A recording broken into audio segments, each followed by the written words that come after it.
Hello बच्चों, let's read this question. Two non-reactive monoatomic ideal gases have their atomic masses in the ratio 2:3 and partial pressure ratio is enclosed in a vessel kept at constant temperature is 4:3.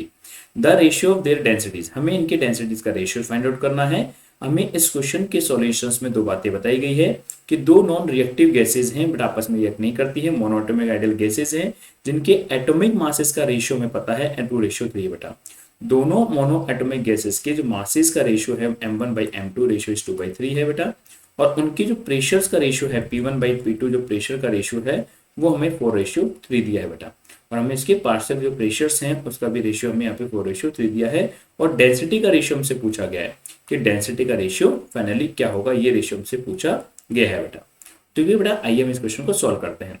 तो हम जानते हैं कि ideal gas equations क्या बोलती है. अगर हम आइडियल गैस इक्वेशन की बात करें तो आइडियल गैस इक्वेशन ये कहती है बेटा कि प्रेशर वॉल्यूम पीवी बराबर हमेशा एनआरटी होता है. यहाँ पे एन नंबर ऑफ मोल्स होते हैं, तो pressure volume number of moles हम लिखते हैं given mass divide by molecular weight into gas constant into temperature. Volume को अगर मास के नीचे लाया जाए तो बेटा मास अपॉन वॉल्यूम आपका डेंसिटी बन जाएगा, ये मोलिकुलर वेट बन जाएगा और ये गैस कांस्टेंट इनटू टेम्परेचर बन जाता है.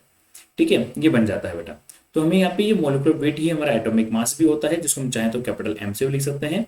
तो मैं यहाँ पे इसको कैपिटल एम से लिख देता हूँ क्योंकि हमको पता है कि मोलिकुलर वेट को हमेशा जनरली हम एटॉमिक मास को जनरली हर बुक्स में कैपिटल एम से ही लिखा होता है, तो आपके माइंड में वही ही सेट होगा. बाकी डब्ल्यू से भी लिख सकते हैं, कोई बड़ा इशू नहीं है.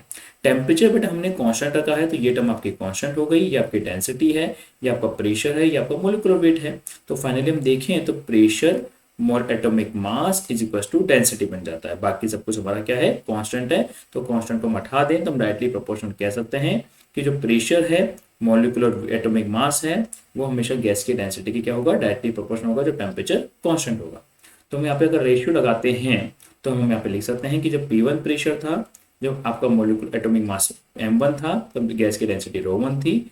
जब आपने प्रेशर को P2 कर दिया तो एटॉमिक मास आपका m2 हो गया, तब गैस की डेंसिटी भी ρ2 हो गई.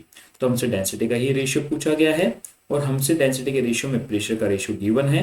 और प्रेशर का रेशियो कितना गिवन है अगर हम देखें तो वो 4:3 है और मास का रेशियो 2:3 बेटा. तो डेंसिटी मास का रेशियो 4:3 है और एक रेशियो आपको 2:3 है बेटा. दोनों को मल्टीप्लाई करें तो फाइनली 8:9 आपके पास डेंसिटी का आ जाता है.